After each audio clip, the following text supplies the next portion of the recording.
प्रकाश हमारे पूरे शरीर पर बढ़ रही है।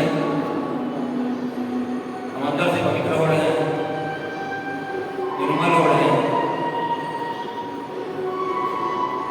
हमारे अंदर की बुराइयां भूल रही हैं। इसी भाव के साथ वेद मंत्र, महामंत्र, गायत्री मंत्र हमारे साथ साथ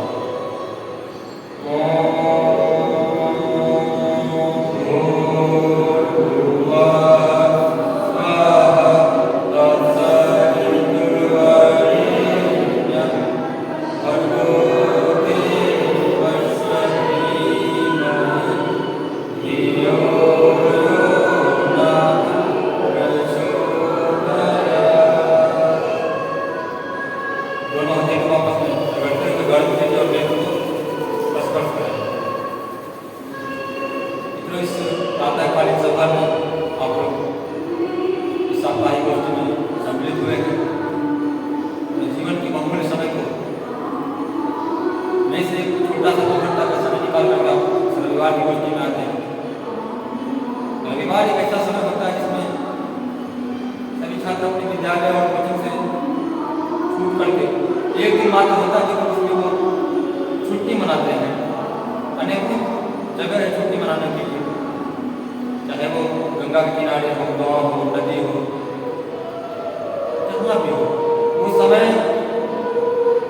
ऐसा होता है जब हम अपने 7 दिन से क्लास और दिनचर्या में जो इतना मशगूल होते हैं विषय वस्तु में कि हम एक दिन एंटरटेन के लिए निकालते हैं, उसको हॉलीडे बोलते हैं, आनंद के लिए। इसमें से बहुत भाई ऐसे हैं बीच में कुछ करके चले जाते हैं नीचे एक वॉशरूम के लिए। हम लोग कभी कल्पना नहीं करते हैं तो हम 2 घंटा अगर नहीं बैठ पाते हैं तो क्या हम लोग युवा हैं क्या? हम लोग अगर 2 घंटा सही से अगर नहीं बैठ पाते हैं तो हम लोग के पास अगर कोई दायित्व दे दिया जाए तो क्या हम लोग उसका निर्वहन कर पाएंगे? नहीं कर पाएंगे। जिस उम्र में हम लोग इस उम्र के पायदान से हम गुजर रहे हैं, इस उम्र में व्यक्ति को मूर्ति के रूप में खड़ा कर दिया जाता है बॉर्डर पर, सेना के रूप में। तो पता नहीं चलता वो मूर्ति एक इंसान है, तो जीता जागता इंसान है कि मूर्ति है, पता ही नहीं चलता है। और हम लोग भी उसी उम्र के हैं और हम लोग में क्या होती है, हमारा कोई मन भागता है, फिर मन करता है नीचे चले जाए, कभी बार नीचे टहल के आ जाए, तो कुल मिलाकर के हमारा मन स्थिर नहीं हो पाता है। आपके पास ईश्वर की कृपा से सारा सामर्थ्य, शक्ति है, आपके पास मन है, शक्ति है, सामर्थ्य है, ईश्वर की दया से पैकेट में पैसा दिलाता है, उतना रहता है जितना में आप मौज मस्ती कर सकते हैं। अब मौज मस्ती किस स्तर का है वो आप समझते हैं। यहाँ पर तो आने वाले भाई सब अच्छे दिख रहे हैं, लेकिन मौज मस्ती इस स्तर का होता है कि सिगरेट हो गया, बीड़ी हो गया। तो कुल मिलाकर के सबको हम लोग मौज मस्ती बनाएं, इससे भी थोड़ा और जाते हैं और उच्च कोटि का नशा होता है, तो हम लोग करते हैं। उस नशा में जब आते हैं तो हम लोग उसमें आनंद की प्राप्ति करते हैं, जबकि वो वास्तविक आनंद नहीं होता है। नशा का आनंद, आनंद उसको कहते हैं जो आध्यात्मिक रूप से घुल मिल जाते हैं, जो शरीर और स्वास्थ्य को दोनों को बचाते हैं। तो शरीर और स्वास्थ्य को गवा करके हम जो आनंद लेते हैं मित्रों, वो आनंद वास्तविक आनंद नहीं है, उसको क्षणिक सुख कर सकते हैं। और क्षणिक सुख जो है आपको क्षणिक भर ही रहेगा, आप उसको परमानेंट उसका आनंद नहीं ले सकते। आपको जो बुलाया जाता है परमानेंट आनंद लेने का, आपको सब दिन के लिए आनंद कैसे मिलता है, ऐसी व्यवस्था बनाया जाए। इसी व्यवस्था को बनाने के लिए आपको रविवार को इस गोष्ठी में बुलाया जाता है। मात्र एक उद्देश्य है, तो अपने जीवन का आप आनंद को कैसे लें, इसी के लिए आपको तरह तरह के तकनीकों को बताया जाता है। जो तकनीक यहाँ का मुख्य रूप से साधना, समाधि, सीजन, सेवा की है। ये 4 ऐसा स्तंभ है, जिस स्तंभ को अपने जीवन में अपनाते हैं तो अपने जीवन का आप आनंद को ले सकते हैं। अभी भैया आपको साधना के विषय बता रहे थे। साधना का मतलब हम लोग नहीं समझ पाते हैं। साधना का मतलब यही समझते हैं पालथी मार करके बैठना है, दोनों हाथ को गोद में रखना है, आंख बंद करना है, उससे उसको याद करना है बस। अगर जो याद करते करते नानी घर की याद आ गई वहीं पर घुल मिल जाना है। अगर पुराना धराना कहीं कोई गर्लफ्रेंड होगी उसकी याद आ गई उसमें मिल गए, सूर्य पर भी दिमाग नहीं टिक पाता है। एक छोटा सा आपको विषय दिया जाता है, सूर्य पर दिमाग को टिकाना है, नहीं टिक पाता है। उसके पीछे का कारण यही है कि हमारे अंदर इतनी बुराइयां हैं, उतने अंदर कलमश कसाई है, हम अपने मन को टिका नहीं पाते हैं मात्र एक सूर्य पर। वही अगर गलत चीज को बोलेंगे मन में ध्यान कीजिए और उसके समय को अपने मन को टिकाइए, उसके आप तुरंत टिका लेंगे। लेकिन आपको सही चीज को टिकाने बोलेंगे तो उसको नहीं टिका पाएंगे। वास्तविकता ये सही चीज में ताकत होती है। सूर्य को आप खुली आंखों से नहीं दे सकते दोपहर के समय, सुबह के बाद आप दोपहर में खुली आंखों से भटपूर ऊर्जा होता है, इसीलिए आपको सूर्य पर ध्यान करने के लिए कहा जाता है। और सूर्य का मंत्र गायत्री मंत्र होता है जिसके लिए आपको गायत्री मंत्र नहीं जपने के लिए कहा जाता है। अगर आपके पास सिम कार्ड जियो कंपनी का है और एयरटेल का नंबर देकर बोलेंगे फोन लगाइए, संभव है लगना? नहीं लग रहा। इसी तरह अगर हम सूर्य को याद करते हैं तो सूर्य का ही मंत्र जपना पड़ता है। ऐसा नहीं हम दूसरा मंत्र जपने से फायदा नहीं होगा, लेकिन उसके ईश्वर को जपना पड़ेगा, उसके ईश्वर को याद करना पड़ेगा। तो जैसा हम शर्ट पहनते हैं प्रयास करते हैं उसी हिसाब से उसका नीचे का पैंट भी पहनते, तभी मैचिंग रहता है। इसी तरह से हम लोग जिस ईश्वर को याद करते हैं, जिस परमात्मा को याद करते हैं, उस परमात्मा के मंत्र को ही हम जपते हैं, तभी हमारा कनेक्शन वहाँ जुड़ पाता है। जब कनेक्शन जुड़ता है तो हम मन की जितनी भी बुराइयाँ हो उसको चाहते हैं ईश्वर से याद करते और ईश्वर से निवेदन करते हैं, ईश्वर हमारे इस दुख तकलीफ को आप हर लीजिए, हमारे इस बुराइयों को आप हटा दीजिए मन से, तन से, तभी वो उनका कनेक्शन हो पाता है, आपकी बातों को सुन पाते हैं और आपके अंदर की धीरे धीरे बुराइयाँ और कलमश और कसाई धुलते चली जाती है। इसीलिए हम लोगों को गायत्री मंत्र जपने के लिए कहा जाता है। ये साधना की बात है। स्वाध्याय इसको बताता है। स्वाध्याय इसलिए आपको कहने के लिए कहा जाता है। स्वाध्याय ये चीज है, स्वाध्याय को आप बोलेंगे भैया हम करते आ रहे हैं, फिजिक्स का करते आ रहे हैं, केमिस्ट्री का करते आ रहे हैं, बायोलॉजी का करते आ रहे हैं, छोटी छोटी आपको ग्रुप में आपको हर बात को आप बता रहे हैं। ये तो आप किसी वस्तु की स्वाध्याय करते हैं वो मात्र आपको नौकरी दिला सकता है, वो उस विषय का आपको ज्ञान भरपूर मात्रा में दे सकता है। लेकिन आप आध्यात्मिक पुस्तकों का जब स्वाध्याय करते हैं तो आपको जीवन जीने की कला सिखाती है, आपको अपने जीवन में होने वाले घटनाओं से परिचित करवाती है। अगर आपके मन में अगर कोई तनाव आ गया, स्ट्रेस आ गया, तो आप फिजिक्स से दूर नहीं कर पाएंगे मित्रों। आध्यात्मिक ज्ञान अगर आपको नहीं हुआ, अगर आपको जीवन जीने की कला नहीं आती है तो आप नहीं उसको निदान कर पाएंगे। और जिसके पास ये कला होगी वो उस कला को अपना करके अपने मन के तनाव को, मन के दुख को, मन के तकलीफ को, मन को सही और सुचारू रूप से चला सकता है। तो मित्रों हम लोग स्वाध्याय आध्यात्मिक पुस्तकों का अपने जीवन में अपनाएं, जिसको हम स्वाध्याय करें कम से कम रात में 20 मिनट सोने के समय में हम लोग अगर इसको पढ़ते हैं उसका बड़ा फायदा होता है। क्योंकि जैसा खाता है अन्न वैसा रहता है मन, जैसा हम पढ़ करके सोएंगे वैसा ही हमारा स्वप्न होगा। अगर हम गंदे गंदे चीज़ों को देख करके सोते हैं तो हमारा रात भर का भोजन नींद फालतू चीज़ों में बीत जाएगा। अगर हम अच्छी चीज़ों को पढ़ करके सोएंगे तो हमारा रात भर का नींद एकदम सकारात्मक रहेगा और फ्रेश होकर जिसको जग पाएंगे। ये स्वाध्याय की ताकत होती है। अगर आपके पास अच्छे चीज़ों का स्वाध्याय रहेगा तो आपके पास शब्द की कैपेसिटी बढ़ेगी। जब आपके पास शब्द की कैपेसिटी बढ़ेगी तो आप कहीं पर 2 शब्द अच्छे बोल सकेंगे, किसी को अच्छा चीज बता सकेंगे, क्योंकि आप अपने अंदर स्टॉक नहीं रख पाएंगे, आप उसके अन्य व्यक्ति को क्या ज्ञान देंगे। इसलिए अपने अंदर स्टॉक रखने के लिए स्वाध्याय भरपूर आवश्यकता है। क्योंकि आपके एटीएम में, आपके बैंक में अगर पैसा नहीं रहता है, आप एटीएम पर जाकर के गिरा सकते लौट करके चले आएंगे, आप पैसा नहीं निकाल पाएंगे क्योंकि आपके बैलेंस में जीरो है। अगर आपके बैलेंस में पैसा रहेगा तो आप एटीएम पर जाइए, खुशी पैसा निकाल करके आएंगे।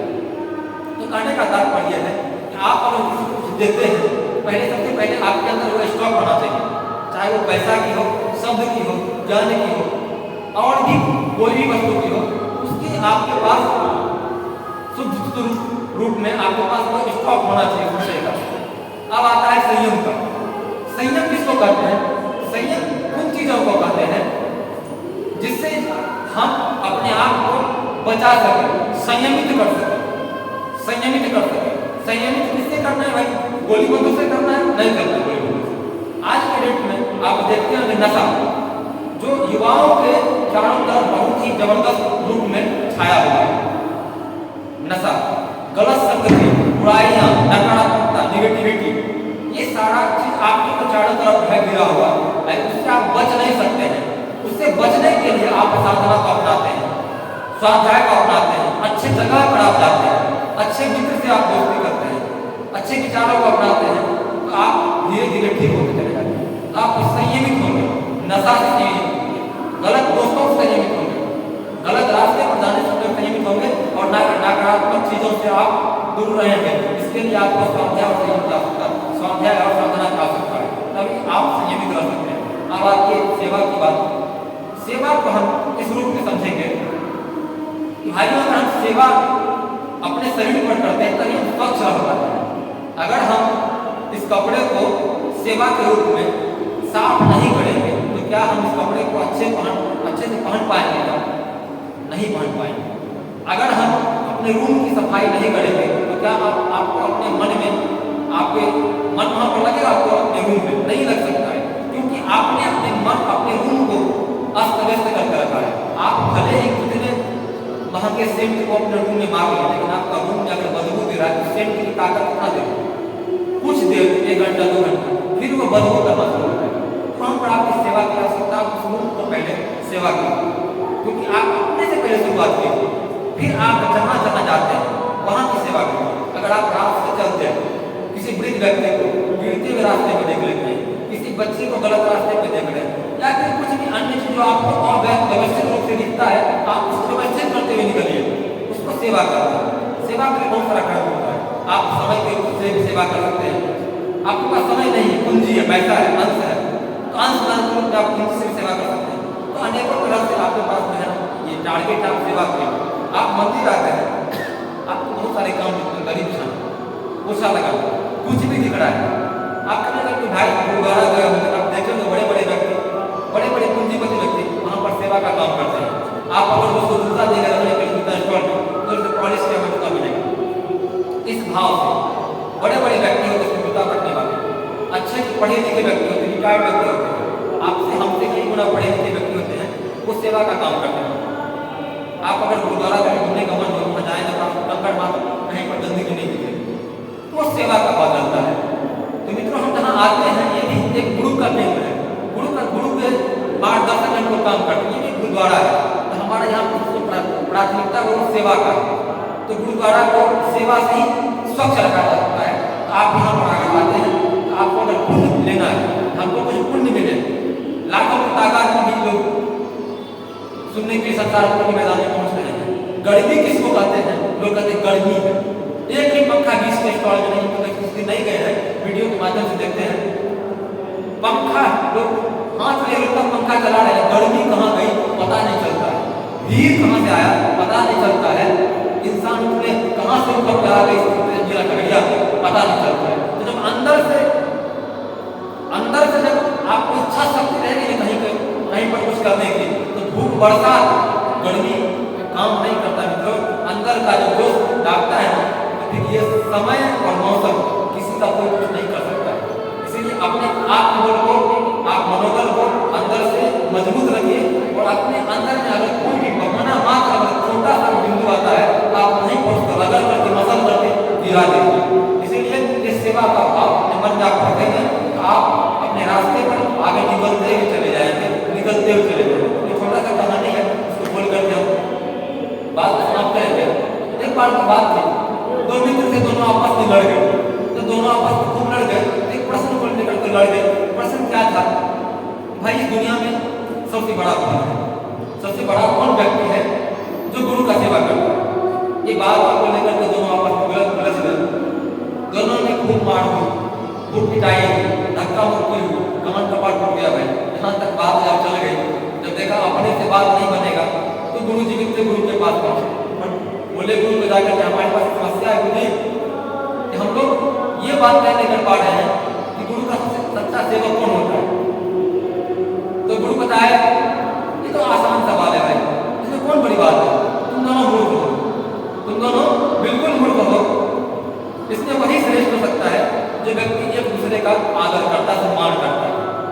अगर आप में से जो सम्मान एक दूसरे का कर रहे हैं, समझिए वही बड़ा है। अगर दोनों एक दूसरे को पीट रहे हैं, दोनों एक दूसरे से झगड़ रहे हैं, तो आप में से कोई नहीं बड़ा।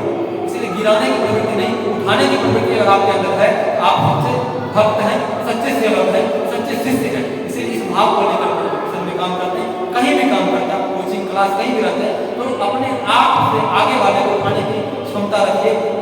जहाँ मन पड़े उसको हमेशा अपने से ऊपर देखने की प्रयास कीजिए, तो अपने आप जीवन में आप उठते हुए चले जाएंगे। आपको कोई शक्ति नहीं है, आपको गिरा सकता है। ये बातें नहीं। इसलिए अपने जीवन में कभी उठना हो, कभी किसी रास्ते में आगे बढ़ना हो, एक दूसरे का रिस्पेक्ट करना सीखिए, एक दूसरे का आदर करना सीखिए। अगर जिस दिन आप इस बात को भूल जाएंगे, शॉर्टकट तरीका अपनाना शुरू करेंगे, तो फिर आप कब गिर जाएंगे, कब फिसल जाएंगे, आपको क्षणिक भी पता नहीं लगेगा। आप गिरते हुए उस हवा के कोने में चले जाएंगे जहाँ पर आपको नाम और निशान नहीं होगा। तो ये भाव होती है गुरुद्वारा। जब आप आए, ये गुरुद्वारा है, सेवा, संयम और साधना की परंपरा को अपने जीवन में उतारिए। ये बातें आपको प्रत्येक परिवार को बताया जाता है, लेकिन हम लोग इस कान से सुनते, उस कान से निकाल देते हैं। मित्रों, यहाँ पर कोई भाषण देने की प्रवृत्ति नहीं है, किसी को भाषण देकर कोई नेता बन जाता है, ठीक है। बस आपने अपने जीवन की गतिविधि को आपको बताते हैं, जो हम लोग जीते हैं आपको बस बताते हैं, जो हम लोगों ने प्रैक्टिकल किया है थोड़ा सा, उसको बस आपके सामने व्यक्त करते हैं, ताकि आप उस चीज को जब करेंगे तो आप उस लायक बन पाएंगे जिस लायक आप होना चाहते हैं। आपको वो सारा शक्ति मिलेगा, वो सारा सामर्थ्य मिलेगा जो आप कभी सोचे भी नहीं थे। इसको रुपया के लिए आप सोचते हैं, रुपया आपको मिल जाए, मान मिल जाए, सम्मान मिल जाए, पद मिल जाए, प्रतिष्ठा मिल जाए, आप चाहेंगे भी नहीं, आपको मिलते चला जाएगा, आप सोचेंगे भी नहीं, आपसे वो बातें जुड़ती चली जाएगी। इसीलिए आप, लेकिन ये उसका बस यही रूल है, आप इस 4 स्तंभ को, जो सबसे पहला स्तंभ है साधना का, उसको तो कम से कम आप नियमित अपने दिनचर्या में जरूर अपनाइए। और इस बात को आज से ही अपनाइए, आज से ही अपनाइए। जब भी आप कहीं खाली रहे, रास्ते में रहे, आप मौन साधना जरूर करें, अपने मन में ही गायत्री मंत्र जपें। कोई शक्ति नहीं है जो आपको कभी गिरा सकता है, कोई नकारात्मक बात नहीं है जो आपको कहीं आपको गिरा सकता है। इसलिए गायत्री मंत्र बहुत ही ताकतवर मंत्र है, बहुत ही पावरफुल मंत्र है। ये मंत्र बहुत ही ताकतवर है भाई। आपको लगता है पूजा पाठ करने का मंत्र, भाई ये पूजा पाठ करने का मंत्र नहीं, आपको कुछ उठाने का मंत्र है। आपने सुना होगा, जब किसी चीज को उठाने की आवश्यकता होती है, यंत्र की आवश्यकता होती है, और जब मन को उठाने की आवश्यकता होता है, अपने व्यक्तित्व को उठाने की आवश्यकता होती है, तो यंत्र की आवश्यकता होती है। इन्हीं बातों के साथ अपने जीवन में मंत्र को अपनाएं और अपने जीवन को सफल बनाएं। इन्हीं शब्दों के साथ अपनी वाणी को यहीं पर विराम करते हैं। आपको बहुत बहुत शुभकामना, मंगल कामना। प्रत्येक रविवार को अपने सभी भाई आते हैं और इस बातों को आप सुनते हैं। इसी कड़ी में हमारे वरिष्ठ भाई हमारे में बैठे हैं, आदरणीय किया, उनको सम्मान यहाँ पर बुलाएंगे। आप जोरदार कर्तव्य